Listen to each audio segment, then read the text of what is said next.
The stagecoach groans to a halt in a swirl of dust. Evening settles over Eden's Rest. One street, two lanterns, and a sky the color of old copper. A door swings open. Eveline Hart steps down, clutching a cracked letter and a trembling hope. Her boots sink into the dust, as if the earth itself doubts her right to stand upon it. From the saloon porch, men pause mid-sip. Curtains part. The church bell tolls once, an accidental note that sounds like pity. A boy whispers, "Ain't no one coming for her." Eveline scans the street. No one waits. The coach driver tips his hat, climbs back aboard, and the wheels roll away, leaving her in the settling silence. A woman in grey skirts approaches, face sharp as winter. "Martha Wilkes, the preacher's wife, Martha. You must be the Pike girl. Haven't you heard? John Pike's gone.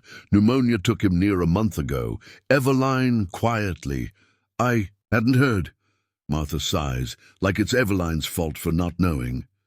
"Martha, you can stay at the mission a spell, but don't expect charity forever." She turns, her steps crisp against the boards. Eveline stands alone as the last light bleeds out of the sky. The bell tolls again. Somewhere a door shuts. The wind picks up the dust and swirls it around her until she disappears into it. That night, in the attic of the mission, she lies on a cot beneath a cracked window. The rafters creak like old bones. Eveline whispers to the dark, "If there's still a place for me in this world, Lord, show me where days stretch thin and grey." She sews shirts for strangers who won't meet her eyes. The town calls her the unwanted bride. Men smirk behind beards. Women pause their gossip when she passes. A boy throws a stone at her boot. At the well, Martha Wilkes scolds her for taking too long. Martha. "There are others more deserving, Miss Hart." Eveline lowers her gaze. The words cut deeper than any stone. One morning she carries a pail to the creek at the edge of town. The air is knife-cold, the water rimmed with ice. She bends to fill the bucket, slips and splashes freezing water down her skirts. Her breath catches. From behind the pines a shadow moves. A tall man steps forward. Silas Boone, bearded, broad-shouldered, eyes the color of storm water. Without speaking, he takes the pail, fills it, sets it beside her. "Eveline." "Thank you." He nods once, then vanishes back into the woods, snow crunching beneath his boots. For days, she thinks of that silence. How it felt kinder than words. Winter presses harder. The mission roof leaks. The fire burns low. Eveline mends until her fingers bleed. When she asks for food, Martha frowns. "Martha, we can't feed idle mouths." Eveline gathers her sewing box and steps into the snow. The wind bites through her shawl. Her boots slip on ice, her breath turns ragged. She walks until the town is a smear of smoke behind her, then light. A flicker through the trees, smoke curling from a stone chimney. She stumbles toward it and collapses at the doorstep. When she wakes, she's under a quilt by a fire. Silas Boone kneels nearby, setting bread on a plate. "Silas, you near froze to death. What were you doing out there?" Eveline nowhere else to go. He studies her face a long moment, then looks away. They eat in silence. Firelight paints his rough features gold. Outside, the wind moans against the shutters, but inside peace hums low and steady. Days become weeks. Eveline mends his shirts, hauls water, learns the stubborn rhythm of mountain life. She tries chopping wood once, nearly splits her boot. Silas takes the axe, steady and wordless, and finishes the job. "Silas, you got heart, I'll give you that." He carves her a pine cone one evening and leaves it by her plate. She finds it at dawn, smiling for the first time in months.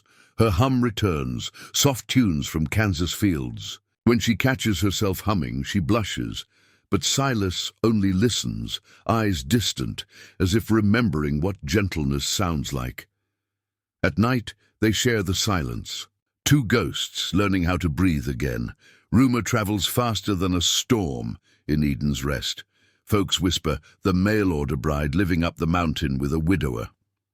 Martha Wilkes rides up one afternoon, coat buttoned to her chin. She steps inside, gaze sharp. Martha decency requires a ring. Mr. Boone, the town won't stand for impropriety. Silas, I've got no gold for a ring. Martha, then you've got no right to keep her. Eveline stands frozen beside the hearth, shame burning through her chest. Martha leaves, her boots crunching indignantly through the snow. Evelyn begins to pack her few things. Eveline. She's right. You owe me nothing. I'll go before they turn on you too. Silas steps forward and catches her wrist, gentle but sure. Silas. You're not leaving in the cold again. His voice is quiet, but it holds the weight of promise. Outside, snow falls like feathers from a torn sky. That night the fire burns low. Eveline sews by its glow while Silas carves at the table.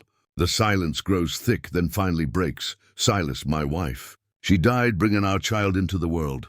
Lost them both. Been 10 years now. He stares at the knife in his hands. Silas cunted. I swore I'd never ask for more from God. But then you came wandering through that snow, looking like the same ache I carry, Eveline. Then why let me stay? Silas, because you look at me like I ain't a ghost. He stands. The firelight softens his face. Silas, quietly. Eveline, I'm no good with soft words. But if you'll stay, if you'd be mine proper, I'll give you my name, my land, my fire. And if God allows, will you give me sons? The question trembles in the air. Eveline's breath catches. Tears blur her vision. Eveline, all my life I've been unwanted. But with you, I feel. See, no kiss follows. Only the hush of two souls meeting in the space between heartbeats. Morning brings smoke, thick, black, choking. The lantern must have tipped. Flames lick up the drapes, racing along the beams. Eveline wakes coughing, trapped in the rising heat. Silas breaks through the door, hauls her outside. They collapse together in the snow, gasping. Behind them, the cabin roars with fire. Wood splits. Sparks rise into the white sky. Eveline buries her face in his chest and sobs, not for the lost walls, but for the tenderness that had lived there. Silas holds her close. Silas, it's only wood. We'll build again. In the reflection of the flames, his eyes shine not with despair, but with rebirth. Weeks later, spring seeps through the valley. They build anew, a smaller cabin, humbler, with windows that welcome light. Eveline hammers nails with awkward hands. Silas laughs softly at her bent boards. From the town below, curious faces watch. The sheriff brings supplies. Martha Wilkes does not return. The snow melts into the earth, and green begins to push through ash. Eveline plants herbs in a box beneath the window. She catches her reflection in the glass, color in her cheeks, purpose in her eyes. Silas comes up behind her, rests a rough hand on her belly, now rounding softly beneath her dress. Silas, you think it'll be a boy. Eveline, does it matter? Silas, no.